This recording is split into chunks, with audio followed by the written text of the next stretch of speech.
अजून बाहेर अंधारच आहे. इकडे चहा ठेवून दिलेला आहे. चहा मस्तपैकी उकळलेला आहे. आता तो वाफळलेला चहा मी आता बशीमधून ओतून घेतलेला आहे. चला या सकाळ सकाळी चहा घ्यायला. इकडं मस्त गरमागरम चहा पिऊन झाल्यानंतर आता मी एवढ्या सकाळी आणि तेही पारोशीच भाजी बनवणार आहे. म्हणजे आज नेमकी कुठेतरी जाणार आहे का, आज काहीतरी काम असणार आहे. तर चला बघूया. तर आता जी शेपूची भाजी होती ती मस्त एक एक काडी करून सर्व निवडून घेतली. त्याची देठं सर्व बाजूला सारून आता म्हटलं की आपण आहे ना ती भाजी एवढी आपल्याला खूप होईल त्यापेक्षा थोडी भाजी आपण बाजूला ठेवू. पण काय झालं कोणास ठाऊक, मनात वेगळा विचार आला की नाही आपण ही सर्व भाजी करून घेऊ. याच्यात जे एक्स्ट्रा काड्या आहे त्या सर्व निवडून घेऊ. म्हणून मी त्या काड्याही निवडल्या आणि शेवटी भाजी करायलाच घेणार असा निर्णय घेतला. आता खिडकी उघडली आणि बघितलं बाहेर मस्तपैकी तांबडा फुटलेला होता आणि चिमण्यांचा चिवचिवाट किलबिलाट मस्त चालू होता. आणि त्यांची नुकतीच झोप झाली होती आणि नेमकी चिवचिवाट किलबिलाट अशा गप्पाही चालू होत्या. आणि पातेलं घेतलं, पातेल्यामध्ये मी भाजी घेतली आणि त्यामध्ये पाणी टाकलं. त्याचबरोबर ताटही धुवून घेतलं, कारण ताटामध्ये मला आता पीठ मळायचं होतं. आणि ही भाजी मी 2दा-3दा खसखस करून धुणार आहे माती निघेपर्यंत. टारलीतून लसूण काढून एक बुक्की मारून ते सगळ्या पाकळ्या मोकळ्या केल्या आणि भुईमुगाची शेंग फोडावी तसे मी ही लसूण सोलत होते. लसूण असा पण सोलला जातो आणि जरा तसा वाळायला जर असेल ना तर ह्या पद्धती. आता हे ओलं झालं आहे त्याच्यामुळं मला दाखवता येईल का नाही काय माहिती. नुसतं थोडंसं चोळलं ना तरी त्याच्या ज्या पाकळ्या असतात त्याचे सालपट असतात ते सहज बाजूला होतात. वा, मी तुम्हाला मागे एक ट्रिक सांगितलेली. खूप सारा लसूण असेल लग्नामधला तर आमच्या इकडं कसा सोलला जातो म्हणजे मी बघितलेलं आहे लग्न कार्यामध्ये, भावाच्या लग्नामध्ये, त्यांच्या लग्नामध्ये. तर त्या संदर्भातसुद्धा मी एक व्हिडिओ बनवलेला आहे तो ट्रिकने. म्हणजे ती ट्रिक कशी असते त्यासाठी. तर तो लसूण काय केला जातो, एवढा टोकरीभर असतं तर असं सोलून असा पाकळ्या करायच्या, निदान सुट्टे करायचे. तेल लावायचं सगळ्यात याला, उन्हात ठेवायचं आणि त्याच्यानंतर तो चोळायचा हाताने. खळकन निघला जातो, पटकन निघला जातो. आता एवढा लसूण पुरेसा आहे, बाकीचा लसूण ठेवून देते. आता सोललेले लसूण याच्यामध्ये जे मोकळे केलेले ते सालपटानं काढलेले मी एकदम कधी सोडून ठेवत नाही, जेव्हा लागेल तेव्हाच करत असते. आरोग्याच्या दृष्टीने जिरा उपयुक्त आहे म्हणून मी आता आहे ना जिऱ्याचा सर्रास वापर करत आहे प्रत्येक भाजीमध्ये, फक्त मटण सोडून. आता तिखट कमी खाल्लं पाहिजे ना उन्हाळ्यात, म्हणून मग 2च मिरच्या. भुईमुगाच्या शेंगा जुगाड पद्धतीने फोडलेल्या होत्या. त्या टोकरीमध्ये अजून मी शेंगदाणे ठेवलेले होते, त्याच्यातूनच मुठभर घेतले. त्यातच 2-3 मिरच्या आणि फक्त 2 लसणाच्या पाकळ्या घेतल्या होत्या. खूप असा लसूण दळल्यानंतर चांगला वाटत नाही, तो फोडणीलाच टाकलेला चांगला वाटतो. मग आता मी दळून घेतलं आणि छानपैकी जाडसर वाटलं. इकडं ताट धुवून ठेवलेलंच होतं आणि मग त्यामध्ये मी पीठ घेतलं आणि मस्तपैकी असं चाळलं. 2 पोळ्या होईल इतपत. मी कधीही मीठ न टाकता पीठ मळत असते, कारण काय कधी कधी भाजीमध्ये जर मीठ जास्त झालं तर मग ही अशी ॲडजस्टमेंट होऊन जाते. तसंही शरीराला मीठ जास्त खाणं योग्य नाही, तर बिन मिठाच्या पोळ्या करत असते. हां, कधी कधी वाटलं तर करते मीठ टाकते, पण शक्यतो मी बहुतांश वेळेस मीठच टाकत नाही. आता हे 2 पोळ्यांच्या वर झालेलं आहे पीठ असू द्या, काही हरकत नाही. कावळे आहे, येतात पक्षी, त्यांना देईन खायला. हे पीठ तिंबतं आहे तोपर्यंत आपली ही भाजी टाकून पण होते. तर आता हे एकदा दोनदा धुवावं लागणार आहे, तर काही एकदाच होणार नाही आहे. पाणी टाकलं मग माती मोकळी झालेली आहे. तर आता मी काय करते, चाळणीत घेते, हे पाणी टाकून देते, पुन्हा याच्यामध्ये पाणी टाकते आणि पुन्हा असंच करते आणि मग भाजी चिरून घेणार आहे. बघा, आपण हे सर्व खातो कशासाठी? आपलं पोषण होण्यासाठी की नाही. मग कधीही भाजी चिरायच्या अगोदर ती नेहमी धुवायची असेल तर आधी धुवून घ्यायची छानपैकी मस्त आणि मग चिरायची. जर चिरून जर ती पाण्यात टाकली तर त्याच्यातले बरेचसे पोषक तत्व निघून जातात. मग उपयोग काय? शरीराला काही आपण कचरा देतो का खायला? तर चला, आता मी ह्या जी आहे ना, ह्या सुरीचा वापर करणार आहे आणि सर्व भाजी पटकन चिरून घेणार आहे. ही सुरी दिसते ना, खूप जल्लाद आहे, दिसायला दिसते अशी, असं वाटत नाही याला काही धार आहे म्हणून. पण ती साधी बोटावरून गेली ना तर अख्खं कातडं बाहेर निघतं आणि चिरतं. दोनदा अनुभव आला आहे मला. ते असं काही मुद्दामून नव्हतं हातावर आणलं, पण ते झालं असं. गाडीवाले भैया जसे कांदा चिरतात अशी पटपट जर चिरता आली तर किती छान ना. पण होत नाही तसं. कांदा बी तसा चिरता येत नाही. खूप प्रयत्न करते, त्याला खूप सवयीचा परिणाम पाहिजे. दिवसभर असे जर कांदे चिरत बसले होईल, कदाचित मीच कंटाळून जायला बसले. कढई घेतली, गॅसवर ठेवली आणि गॅस पेटवला. कढईत तेल टाकलं, तेल तापलं, त्याच्यामध्ये देखील लसूण टाकलं. लसूण मस्तपैकी तळून निघत आहे आणि आता यामध्ये टाकलं आहे जे वाटलेलं मिश्रण, शेंगदाणे आणि मिरची. यामध्ये टाकत आहे मी सर्व चिरलेली भाजी.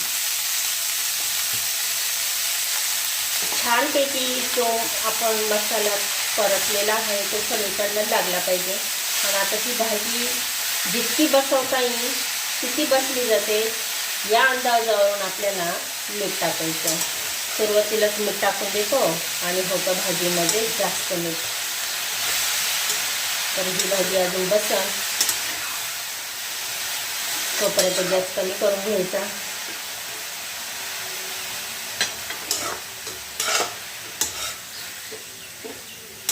तर भाजी ही 2 दिवसाची झाली आहे. सकाळ सकाळीच मी उठल्या ही मूग डाळ टाकली होती, पण काय करावा, लाईट गेली असल्यामुळं मला खूप लवकर उठता येईल ना.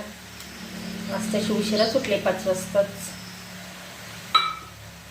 त्याच्यामुळे बाहेर काही जाता आलं नाही फिरायला. तसंही ठरवलं होतं की आज निदान घरातला एक्सरसाइज करून तरी हे करावा, पण काय एक्सरसाइजही झाली नाही कारण लाईटच गेली होती. आणि मग 6ला बाहेर आली मी, उठली. तर मूग डाळ घालून केली मी ही शेपूची भाजी. आता ही एवढी भाजी बसली आहे. आता थोडंसं काही टाकते मी मीठ चवीपुरतं. याला पाणी सुटलं, वाटलं तर येईल थोडं पाणी टाकतं. सुटलेल्या पाण्यावर मस्त भाजी होऊन जाईल. कोरडीच करणार आहे मी. यावर झाकण ठेवून. चला, आता ही भाजी शिजते तोपर्यंत मी काय करते, हे जमिनीवरचं जेवढं सामान पडलेलं आहेत ना, म्हणजे ह्या रूममध्ये, किचनमध्ये, तर बैठक खोलीमध्ये, ते सगळं मी काय करते असं कुठंतरी वरच्या ठिकाणी ठेवून देते, जेणेकरून खाली काही मला फरच्या धुताना अडचण येणार नाही. तर बरोबर आहे, मी आज फरच्या धुत आहे आणि बाहेरचा ओटा पण धुवायचा आहे. तर प्रत्येक फरचीला 1-1 तास जातो, म्हणजे 3-4 तास माझे असेच जाणार आहे. आणि त्याच्यातही थोडासा आराम करणार म्हटल्यानंतर 3-4 तास नक्कीच जाणार आहे. तर ही भाजी शिजते तोपर्यंत सगळं घेते मी सर्व बाहेर ठेवून किंवा इथंच कुठंतरी. कारण काय आहे, बाहेर ठेवायचा विचार होता, सगळं खाड घेऊन मी तिकडं बाहेर ठेवणार होते. पण पाठीमागचं कुत्रं एक काय त्यांनी त्या दिवशी हे एक कुत्रं येऊन बसतं, दुसऱ्याचं शेजारचं कुत्रं, तो काही ह्या दुसऱ्या कुत्र्याला येऊन देत नाही. इथल्या चपला पळवायला सुरुवात केली. आणि मग असं वाटतं की आपण कामात राहू आणि याने एक एक सामान नेऊन कुठं वावरामध्ये नेऊन टाकलं तर. जिथं जमल तिथं सगळा असा पसारा ठेवून दिलेला आहे. आणि देवांना तर बघा इथं जागा, आणि त्यांच्यावर अडचण नको म्हणून माझे देवताईन मी दोनच आहे, आणि त्याच्याखाली मी असं ठेवून दिलं, नको त्यांना भार. तर त्यांची पण आता सर्व जागा जी आहे ती स्वच्छ करणार आहे. आणि इकडं सगळं हा पसारा. आता ह्या कोठीमध्ये काय, तर ह्या कोठीमध्ये सर्वसाधारण लोकांकडं धान्यच असतं, पण माझ्या याच्यामध्ये गोदाडे वगैरे आहे. आता किचन हे सर्व ह्या घरातलं सामान काढल्यानंतर किचनमधलं सामान पण यामध्येच आहे, आणि इकडं सुद्धा बाहेर काढलेलं आहे मी. तर हे इथं असं ठेवून दिलेलं आहे. तर आपला हा जो स्टोव आहे खूप जुना आहे, रक्केल आहे याच्यामध्ये. आता हा चांगला पुसावा लागेल, धुवावा लागेल, मग आतमध्ये न्यावं लागेल. अशा वस्तू सगळ्या या पुसल्या वगैरे पण जाणार आहे. तर याच्यामध्ये रक्केल पण आहे, हलतं आहे ना. चला, ओट्यावर कोणताच भार ठेवणार नाही आहे मी. ओट्यावरचं सुद्धा सामान काढणार आहे, कारण मला ओट्टासुद्धा खळखळून मस्तपैकी घासायचा आहे. रोज एरवी मी काय करत असते, चांगला पुसत असते, थोडीशी पावडर टाकते आणि एवढीच जागा पुसून घेते, आणि बाकीची अशी पाण्याने छानपैकी पुसून घेते. जी एवढीशीच पावडर टाकते. जितका फेस जिथपर्यंत होईल तेवढं मी पुसून घेत असते. पण आता मी याला खळखळून असा मस्तपैकी सगळीकडनं छानपैकी घासणार आहे. आणि भाजीचं काय मटर, मला वाटतं भाजी अजून झालेली नाही आहे, तर याची वाट पाण्यात काही अर्थ नाही. तर मी चपात्या करून घेते आणि नंतर काय करते, पुन्हा ही भाजी ठेवते, म्हणजे मग मला पाणी आणून टाकायला पुन्हा ठेवलेली आहे. मग चला, मग आता तोपर्यंत मी घरं वगैरे सगळे झाडून घेते, म्हणजे कानाकोपऱ्यातून म्हणजे सगळं काय होईल, हे जे धूळ वगैरे आहे ती सगळी निघून जाईल आणि मला काम सोपं होईल. तर हे बाहेर ठेवते. आता झाडून वगैरे सर्व घेतलेलं आहे. कपाटाची जागा आहे ना अशीच ठेवलेली आहे, कारण इथं मला घासायचं आहे. इथं कपाटाखाली कधी घासलं मागच्या वेळेस गेलं नव्हतं. मागच्या वेळेस इथं कपाटाखाली घासलं गेलं नव्हतं, त्याच्यामुळे इथं घासायचं आहे. आणि हे कपाट आपलं खूप जुनं आहे बरं का, म्हणजे मी लहान होते तेव्हाच आहे हे. आणि आत्ताच मध्ये काही पराक्रम करून ठेवला होता. मला किल्ली सापडली होती आणि मी लावली, आणि मग मी चावी लावायला गेली. कपाट तर बंद झालं, पण उघडतच नव्हतं, कारण ते गंजलेलं होतं. आणि शेवटी कपाट मला फोडावं लागलं. जे वेल्डिंगचं काम करतात त्या काकांना बोलवलं आणि त्या दादांना बोलवलं, आणि त्यांच्याकडनं आम्ही हे कपाट जे आहेत ना ते काढून घेतलं. म्हणजे असे दार उघडतच नव्हतं, हे दार उचकून घेतलं.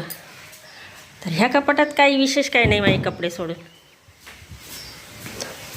आणि त्याच पद्धतीने इकडचं सुद्धा मी मस्तपैकी, किती मोकळं छान वाटतं, असं वाटतं सामानच नको बाई. ह्या असं किती छान असं धरलं तसं मस्त झाडता पण येतं. आता हे सगळा गंज इथं ठेवावं लागणार, पुन्हा वैताग. चला, आता भाजी झालेली आहे आणि चपात्या करून घेते मी. आता खूप उशीर होईल म्हणून तेल बिल लावते, नाही तर एरवी तर अजिबात तेल न लावताच मी चपात्या बनवत असते. आणि माझ्या 2 चपात्या झालेल्या आहे. एक कावळ्यासाठी केलेली आहे, कावळे रावांसाठी आता येतील असते. आणि आता हे उरलेलं पीठ मी आता संध्याकाळी वापरणार आहे. तर मस्त असं वाटीला तेल लावून त्यामध्ये हे पीठ ठेवून देते, कारण भाजी तर उरणारच आहे. भाजी झाली इतकी एवढी भरपूर.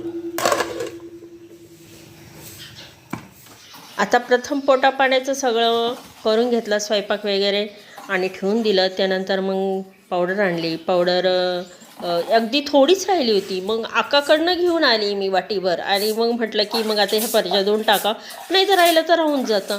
मग पावडर टाकली, ओट्यावरही पावडर टाकली, आणि मग छान असं पाणी शिंपडून म्हटलं ही जवळजवळ अर्धा 1 तास अशीच भिजून द्यावा, आणि नंतर मग हे घासायला लागावं.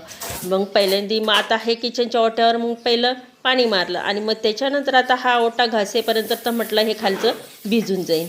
आणि मग काय मस्तपैकी आपलं चाललं आहे चांगलं घासायचं काम. कारण तशी तर एरवी मी घासते असं काही नाही, पण हे जे म्हणजे जेव्हा आपण ओट्यावरचं सगळं सामान काढल्यानंतर अगदी खळखळून घासल्याचा जो आनंद असतो ना आणि ते पाण्यात खेळण्याचा जो आनंद असतो तो वेगळाच असतो. त्याचबरोबर आता हे खिडक्याचे सगळे जे गज वगैरे काय म्हणतात ते सगळं घासून काढणार आहे. तर मग आता इकडचंच नाही तर दुसऱ्या खिडकीचं सुद्धा मी तिथलं सगळं सामान काढलेलं आहे ते सुद्धा घासून घेतलं आणि आता लागली फरशी घासायला. फरशी घासून झाली आणि तोपर्यंत मस्तपैकी पाणी आलेलं आहे. आता पाण्याची काही चिंता नाही. बॅरलमधून ओढून आणायचं म्हटल्यानंतर आहे ना, टाकीतून ओढून आणायचं म्हटल्यानंतर आहे ना फार वैताग येतो. नळी आणली ओट्यापर्यंत, पण ते चढानं ते अजिबात पाणी चढत नव्हतं. कधी भरायचं हे.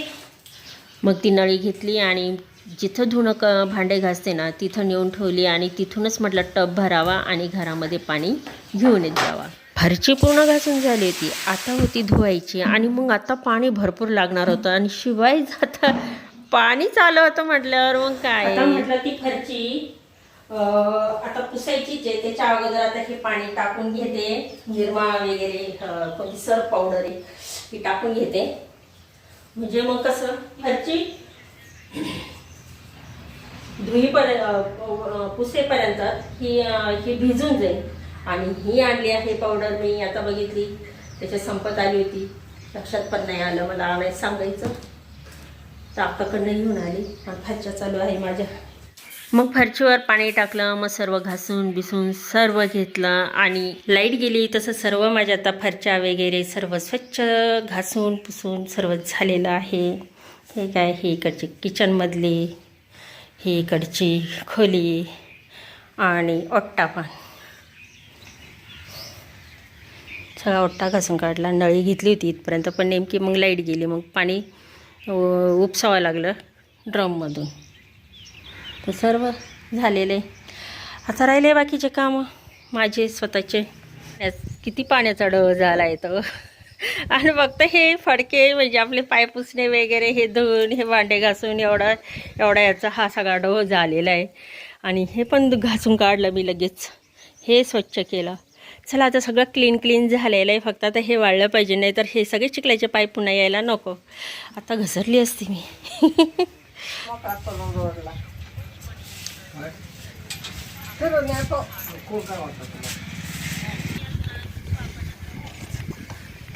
चला बाई, सकाळी काय फिरायला जमलं नाही काही नाही, तर फरच्याच्याच मागं लागले. तर म्हटलं चला आता आपण फिरून यावं. 30पर्यंत चाललो आहे आम्ही.